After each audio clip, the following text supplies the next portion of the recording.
At its launch, the Inspire 1 was a revolution. It turned tens of thousands of people into aerial filmmakers and now appears on professional film sets around the world.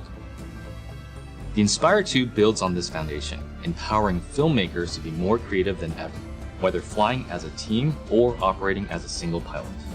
A dedicated 2-axis stabilized FPV camera with independently adjustable pitch gives the pilot a personal live feed, freeing the camera op to move any way they need to get the shot. Top speed is boosted to 58 miles per hour, 94 kilometers per hour, and ascent and descent is also accelerated. This speed doesn't come without protection.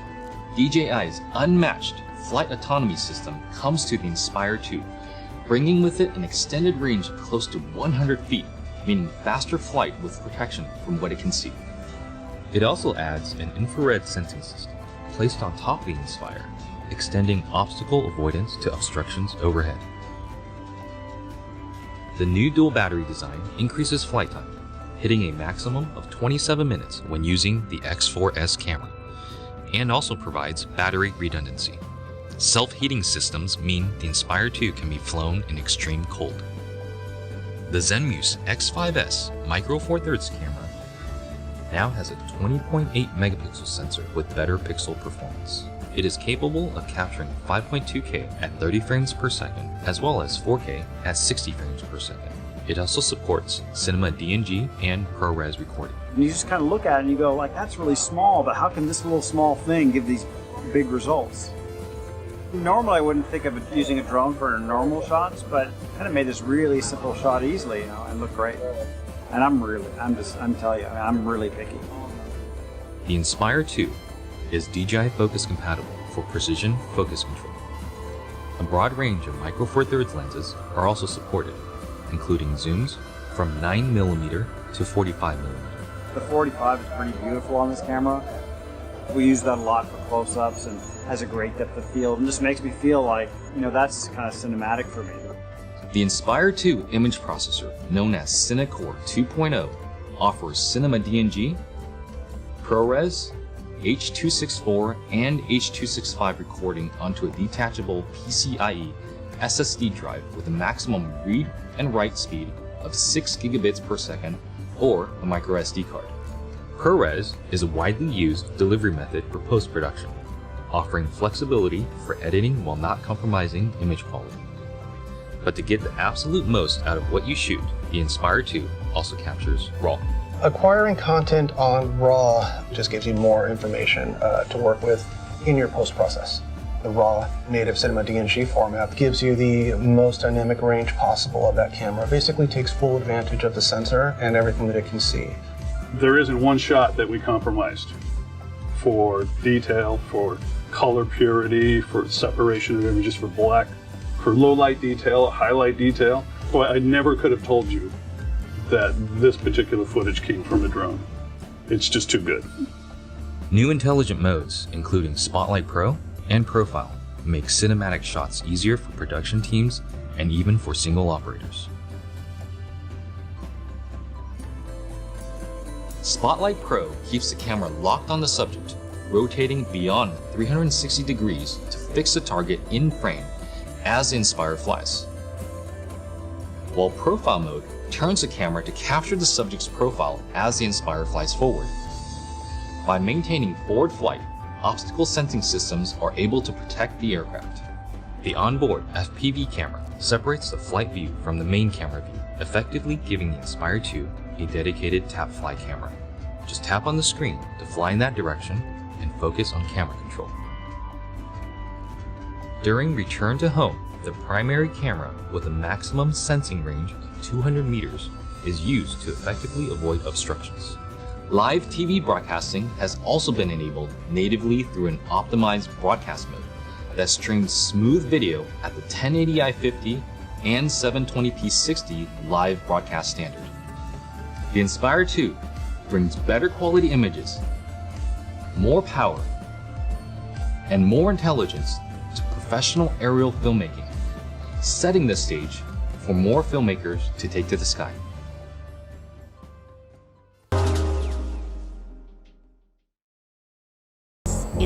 air too.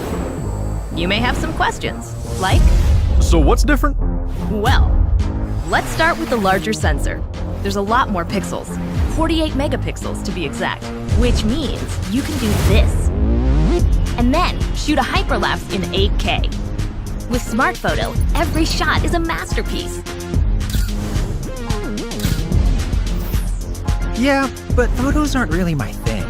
Don't worry, we've got you covered. It also does 4K 60p video. You can also slow things down. Way down. And yes, there's HDR video. How's the flight time? It's fantastic. You're looking at up to 34 minutes in the air, a new record for the Mavic series. We've added OcuSync 2.0, so you can fly longer and see clearer. What if I'm not a great pilot? That's where Focus Track comes in, so you can fly like a pro. Or just press a button. Here's the best part: automatic obstacle avoidance. Okay, but what do I do with all these shots? Here's an idea. Use the DJI Fly app to edit and share your moments with just a tap. So, what's different? A whole lot.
This quick video will walk you through the steps of operating the Typhoon H Plus in its first flight. Flying this aircraft is easy and fun, and it should only take you a few flights before you're comfortable flying to explore your creative interests. Start by choosing the right location.